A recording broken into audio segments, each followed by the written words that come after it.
Today we're talking about the 3 skills to add into or improve in your playing that I've found have helped me the most, and one of them might not be what you're expecting. Firstly, can you tell the difference between these 2 recordings and what the 3 primary differences are?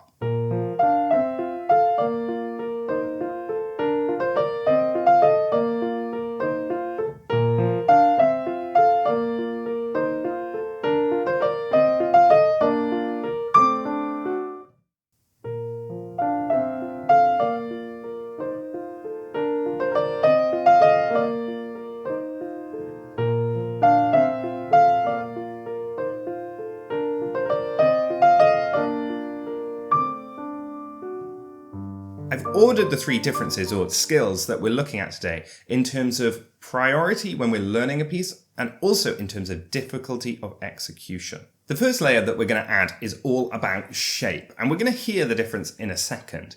But we want to include as much variation and contrast in our music as possible to avoid it sounding flat. To do this, we need to bring in 2 types of shape. The first one is in terms of dynamics, how loud and soft you're playing throughout a phrase.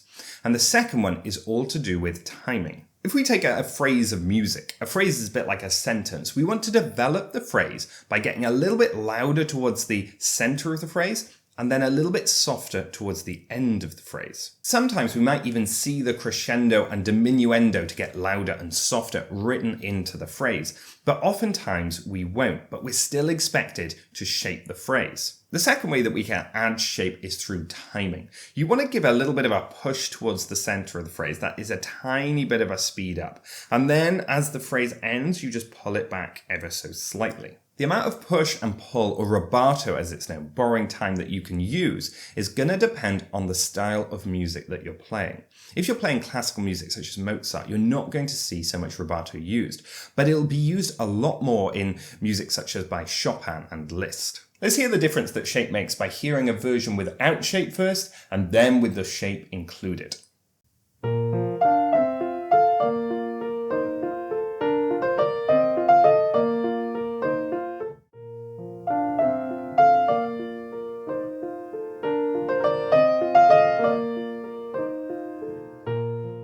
The second skill that we're going to talk about is about the pedal, and if you've been keeping up with the channel recently, you've probably seen that I've been talking about the pedal quite a lot, both for beginners and advanced players, and that's because it's one of the skills that, when improved, changes your playing the most. Going from not using the pedal at all to being able to sustain harmonies and sounds across the whole length of the keyboard is a bit like going from a small group of instruments in a small range to being able to have a whole orchestra at your hands. Almost the same contrast can be seen between somebody who has grasped the basics of being able to use the pedal and someone who has learned to use their ear, to adapt to the instrument, to use half pedaling to get rid of unwanted sounds, and just develop an instinct for being able to pedal without thinking about it too much. Let's hear the difference between the piece played with pedal and without pedal.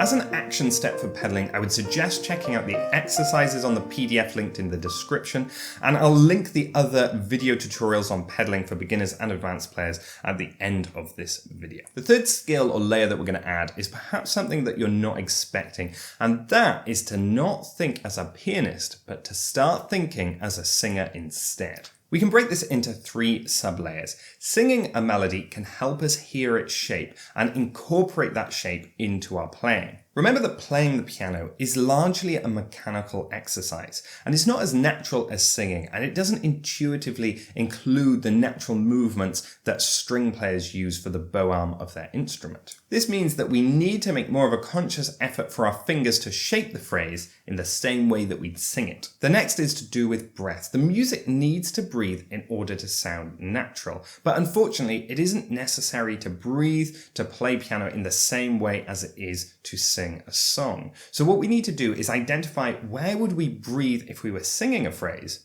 and then include that space into our music when we're playing the piano as well. The third part to this is identifying the melody that is going to be balanced slightly above, that is played slightly above the accompaniment that is going to be played slightly softer. So in our piece today, we had our left hand playing the accompaniment at a slightly lower volume to our right hand that was projecting out the melody. Try to always keep an ear on the melody and treat it as though it was being sung instead of played on the piano.